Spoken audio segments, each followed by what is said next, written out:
l'info, c'est la revue de presse de Nicolas Canteloup. Et on va revenir sur le principal titre de l'actualité avec vous, Nikos. Ouais, rock, une matinée rock. Merci, cher Pierre de Villeneuve. Salut Céline, salut à tous. C'est Nikos, le colosse d'Europe. Je suis toujours en reportage, chers auditeurs, en totale transparence en Grèce. Oui, parce que j'assume tout. Alors écoutez, je vous l'ai dit, vous le savez, Europe 1 va plus loin. Europe 1 va plus loin. Europe 1 ce matin est dans le petit port de Ciao les Bolos, sur l'île de Kalbogos. Et mon enquête de terrain se poursuit. J'ai travaillé sur un dossier sur les ravages de la Caipirina. Eh bien, figurez-vous, cher Pierre, que quand on en boit 14 d'affilée, on commence à danser n'importe comment, à rouler des pelles, je l'ai vu, à des vigiles barbus. Ah ouais, quand même. J'ai travaillé là-dessus jusqu'à 5h du matin. Je suis assez éprouvé par ce reportage. Évidemment, c'est une enquête qu'il va falloir approfondir. Donc ce soir, je retourne sur le terrain, au club Le Macumbos, avec 2 enquêtrices locales. Je vais essayer de ne pas vomir devant son reportage. À part ça, l'actu surround de ce morning, c'est bien sûr Christophe Castaner qui est un peu dans la tourmente après ses déclarations sur une attaque de la pitié salpêtrière. Pardonnez-moi, je me suis pris le pied dans la pétrière qui n'a pas eu lieu. Apparemment, Jean-Michel Apathy va nous dire s'il doit démissionner. C'est son analyse. Oui, bonjour. Effectivement, il faut savoir en fait pourquoi. Pourquoi le ministre de l'Intérieur n'a pas dit la vérité? Première hypothèse, il a voulu faire de la récupération politique et là, je le dis tout de suite, c'est carton jaune. Deuxième hypothèse, il nous a pris pour des cons et là, c'est carton rouge. Troisième hypothèse, peut-être la plus probable et vraisemblable, il était en boîte, il était bourré, il a pas très bien entendu ce qu'on lui disait parce qu'il avait la langue d'une fille dans les oreilles, il avait sa cravate autour de la tête et là, j'ai même plus de couleur de carton à lui donner. Je n'ai plus de couleur, je n'ai plus rien. Merci, cher Jean-Michel, pour ces analyses toujours pertinentes. Toutes ces métaphores sur le foot, Jean-Michel, c'est le Pierre Ménès de la politique. Merci beaucoup, Nico. C'est à lundi. On vous retrouve lundi. L'hôpital de la Pitié-Salpêtrière n'aurait donc finalement pas été attaqué, comme le gouvernement l'a dit hier matin. Les vidéos montrent des manifestants plutôt calmes, cherchant à se réfugier dans l'hôpital après une charge de CRS. Christophe Castaner, le ministre de l'Intérieur, est donc accusé d'avoir menti. Et ça vous surprend. Mais écoutez, Castaner, il faut le dire, il faut dire les choses. Il a le mensonge dans la peau. Gérard Collomb, vous n'êtes pas tendre avec votre successeur. Écoutez, Madame Dacosta, bonjour Monsieur De Villeneuve. Bonjour Monsieur le ministre. Non mais franchement, ouvrons les yeux, il ment comme il respire. Vous, Monsieur De Villeneuve, vous dites, je le sais, toujours la vérité. Oui, si, on le sait. In Villeneuve Veritas. Oui, écoutez, je me permets un calembour pour latiniste. Mais redevenons sérieux. Je parle latin couramment. C'était, écoutez, monsieur Cabrol, c'était la langue officielle en France quand j'étais enfant en 1122, sous le règne du pape Pie III, 14, Oui, Gérard Collomb. Mais quel regard avez-vous sur les vidéos qui ont circulé où on voit que tout est relativement calme finalement? Écoutez, c'est une situation qu'on connaît bien. 40 personnes qui débarquent d'un coup dans un hôpital et c'est tout de suite le bazar, comme on dit trivialement. Mais ça ne s'appelle pas une attaque, ça s'appelle très simplement un service des urgences en France en 2019. Je sais de quoi je parle. Je viens régulièrement me faire resserrer les vis de ma hanche en plastique. Il y a toujours un monde fou. Il faut prendre le petit ticket et ça dure des heures. Donc vous estimez que Christophe Castaner a menti? Mais oui, mais c'est une habitude chez lui. Demandez à son épouse, à qui il dit régulièrement « Mais non, chérie, je ne peux pas rentrer, j'ai du travail au bureau. » Oh, ne riez pas, autour de cette table, certains l'ont déjà fait. Oui, écoutez, le résultat, il va rouler des gamelles à des jeunettes en boîte de nuit sur de la musique de yéyé. Non, il ment, c'est évident. Bon, calmez-vous quand même. Oui, mais il ment, il dit. Quand il dit qu'il n'y a aucune violence policière, salpêtrière. Il ment pour la salpêtrière. Il m'a menti même à moi, droit dans les yeux, quand il m'a assuré qu'il n'y avait rien entre lui et Emmanuel Macron. Emmanuel Macron, notre guide, notre grand mamamouchi lumineux, notre sachem bien-aimé, notre précieux trésor, notre phare, notre lumière au bout du tunnel. Merci beaucoup, Monsieur Collomb. On reste sur cette intrusion à la Pitié-Salpêtrière. Certains personnels soignants affirment qu'il n'y a pas eu d'attaque de manifestants ni de matériel dérobé et que le personnel n'est pas du tout choqué.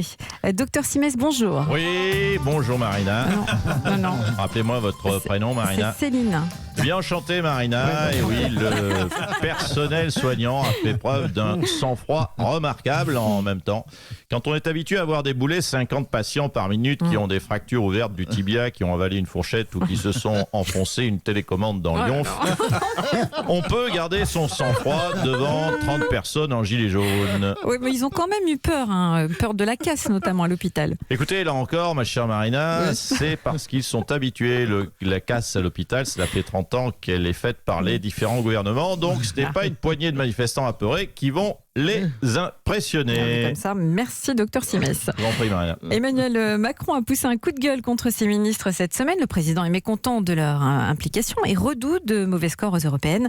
On est en ligne avec Bruno Le Maire. Bonjour. Oui. Bonjour Madame D'Acosta.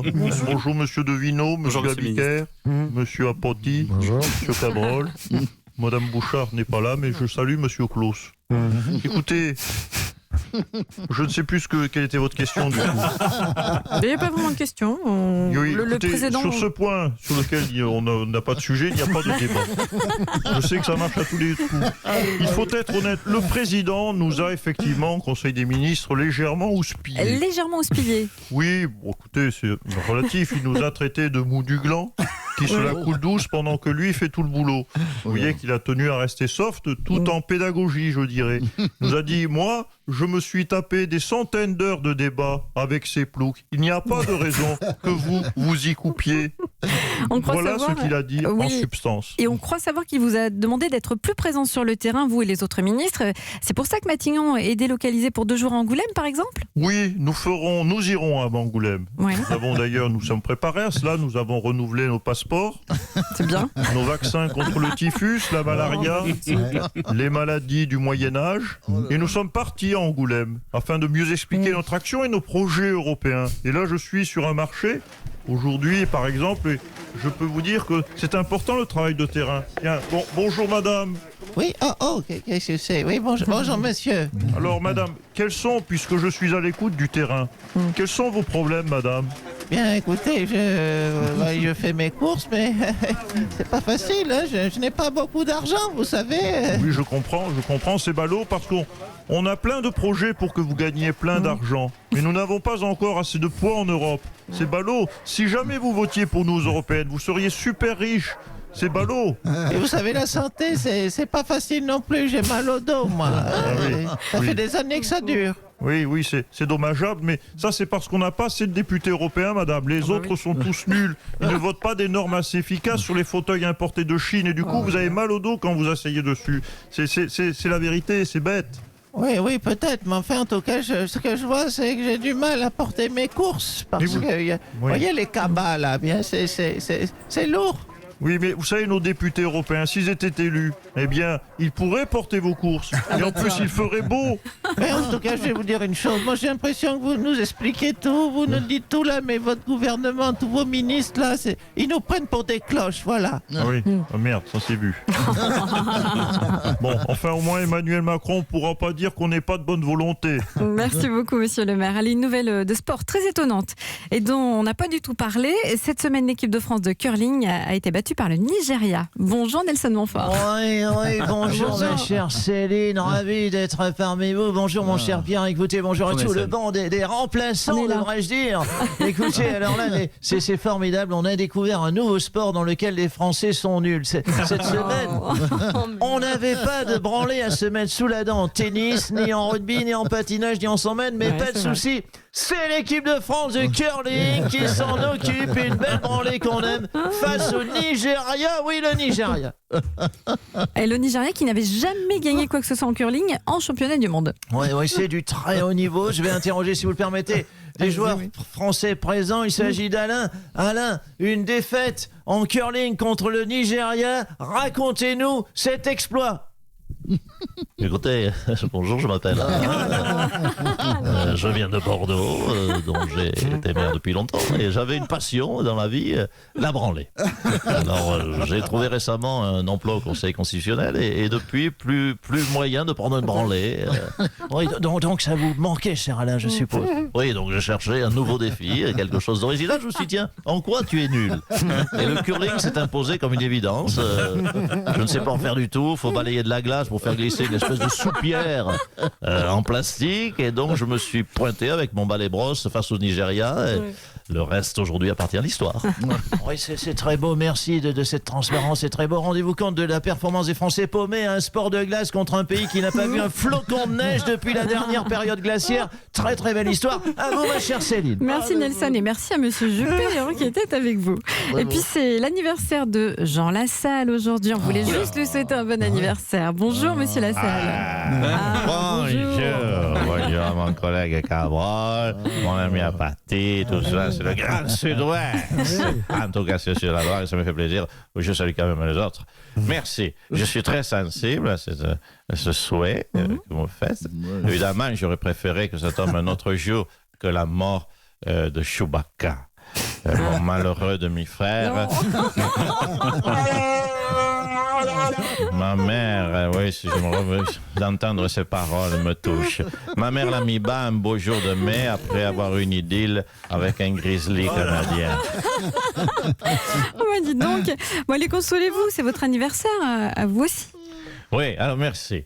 Tenez, fêtons ça. Je vous ai regardé apporter des foies de musaraigne confit aux fraises des bois. Prenez. C'est mon prenez, ne faites pas difficile, c'est mon anniversaire, ça me fait plaisir. Effectivement, ma mère avait lait. En ce qui me concerne, le 3 mai. Oui. Et nous étions à une portée de 14. L'accouchement s'est très bien passé, mis à part la petite césarienne pour faire passer mon appendice nasal. Oui, ce jour-là, je suis né. Je suis même, dirais-je, gros né. Oh, c'est joli. Et vous avez été gâté, monsieur Lassalle, pour votre anniversaire? Très gâté. Regardez cette étoffe. On m'a offert un sublime cache-nez. Un cache-nez, bon, c'est pas terrible, ça. Non. Ah, mais pardon, c'est du boulot. De me faire un cache-nez qui fait 8 mètres de long, c'est quand même quelque chose, sinon ça ne fait pas le tour.